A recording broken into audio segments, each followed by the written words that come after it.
గోదావరి జిల్లాలో రాజకీయ వేడి కొనసాగుతుంది. భీమవరంలో ఆక్వా రైతుల సమస్యలపై జరిగిన వైఎస్ జగన్ సభపై మాజీ టీడీపీ ఎమ్మెల్సీ అంగార రామ్మోహన్ విమర్శలు చేశారు.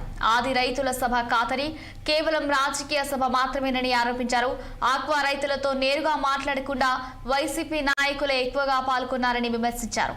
రైతుల సమస్యల పరిష్కారానికి కూటమి ప్రభుత్వం కట్టుబడి ఉందన్నారు.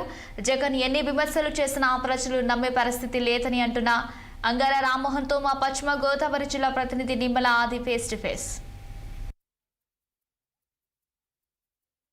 రెడ్డి భీమవరంలో రైతులకు అండగా అని సభనైతే నిర్వహించడం జరిగింది.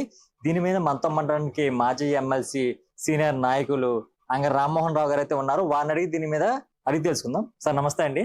ఏదైతే భీమవరంలో జగన్ గారి సభ అయితే జరిగింది, అయితే రైతులకు అండగా మేము ఉన్నామని ఆయనైతే స్పందించడం అయితే జరిగింది. ఈ సభ మీద మీరు ఏం మాట్లాడతారు సార్? జగన్ గారు కేవలం రాజకీయ లబ్ధి కోసం ఈ సభను పెట్టుకున్నాడు తప్ప నిజంగా ఆక్వా రైతులను ఉద్ధరించాలని జరిపినటువంటి సభ కాదు. ఎందుచేతంటే ఈవేళ ఈ పాలకొల్లు నియోజకవర్గం నుంచే 200-300 ఇచ్చి తీసుకెళ్లారు వాళ్ళ కార్యకర్తలు, మిగతా డబ్బులు ఇచ్చి తీసుకెళ్లిన వాళ్ళు. రైతులు ముఖాముఖి అన్నాడు, ఎక్కడ రైతు ముఖాముఖి జరిగినట్టుగా అక్కడ కనపడలేదు.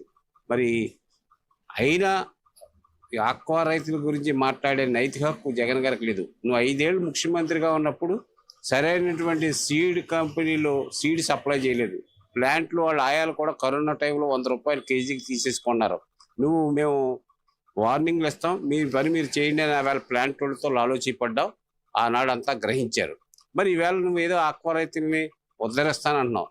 ఈ ఆక్వా రంగంలో ఆక్వా రైతులు ఇబ్బంది పడుతున్నామంటే వాస్తవం. నేను పార్టీలకు అతీతంగా మాట్లాడుతున్నాను. అందుకే మేము చంద్రబాబు నాయుడు గారి మీద ఒత్తిడి తెస్తున్నాం. తప్పనిసరిగా ఫీడ్ రేటు వాళ్ళ అన్న ప్రకారం తగ్గించాలని డిమాండ్ చేస్తున్నాం. అది ఇంకా పూర్తిగా జరగలేదు. కేవలం 2 రూపాయలు కేజీకి తగ్గించారు.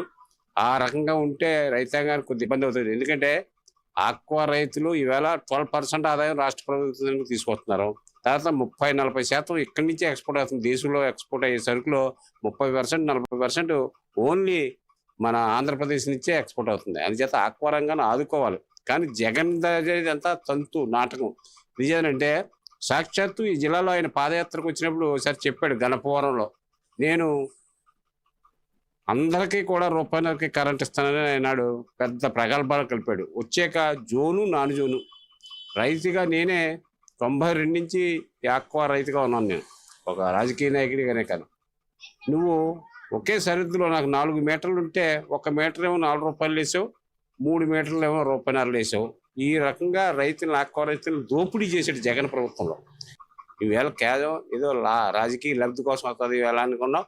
రైతుల్ని ఎవరు వెళ్ళలేదు నీ సభకే. కేవలం కూలీలతో డబ్బిచ్చిపోయి పెట్టినటువంటి సభగా ఈవేళ అందరూ అనుకుంటున్నారు, తెలుసుకుంటున్నారు. ఇక్కడ పాలకొల్లు నుంచి కూడా వేలాది మంది 300 రూపాయలు ఇచ్చి తీసుకెళ్లారు అంటే ఎంత సిగ్గుసేట్ అనేది ఈ సందర్భంగా జగన్ ప్రశ్నిస్తున్నారు. భీమవరంలో జరిగిన సభ కేవలం అది రాజకీయ సభ, రైతుల సభ కాదని, అలాగే ఈ ప్రభుత్వం అంటే జగన్ ప్రభుత్వంలో రైతులకి ఆక్వా రైతు ఇంత దిగజారడానికి కారణం కూడా జగన్ ప్రభుత్వం అని, అసలు టీడీపీ గవర్నమెంట్ అండి ప్రజల పక్షాన నిలబడే ప్రభుత్వం అని, మేము ఏదైనా చేయాలంటే ప్రభుత్వం ఓన్లీ టీడీపీ ప్రభుత్వం వల్ల, ఈ కూటమి ప్రభుత్వం వల్ల అవుతుందని జగన్ ఎన్ని రాజకీయాలు చేసినా గానీ, మా ప్రభుత్వం మీద బురద జల్లే ప్రయత్నాలు చేసినా గానీ ఎప్పుడు కూడా ప్రజలు కానీ రైతులు కానీ టీడీపీ పక్షాన ఉన్నారని, అలాగే కూడా ఆక్వా రైతులకి మేలు చేయాలంటే కేవలం కూటమి ప్రభుత్వమే మాత్రమే వల్ల జరుగుతుందని, దాని నిమిత్తమే ఇటు ప్రభుత్వాలు కూడా ఎంతో అన్ని విధాలుగా ఆక్వా రైతులకి అండదండగా ఉండి వారి తొందరలోనే వారి యొక్క సమస్యలను అయితే తీర్చిదిద్దే ప్రయత్నం అయితే మీ కూటమి ప్రభుత్వం ఖచ్చితంగా చేస్తుందని, ఇప్పటికైనా రాజకీయాలు చేయడం మానుకోమని మనతో పాటు మాజీ ఎమ్మెల్సీ అంగార రామ్మోహన్ రావు తెలియజేశారు. కేవలం ఆది పశ్చిమ గోదావరి జిల్లా పాలకొల్లు నుండి.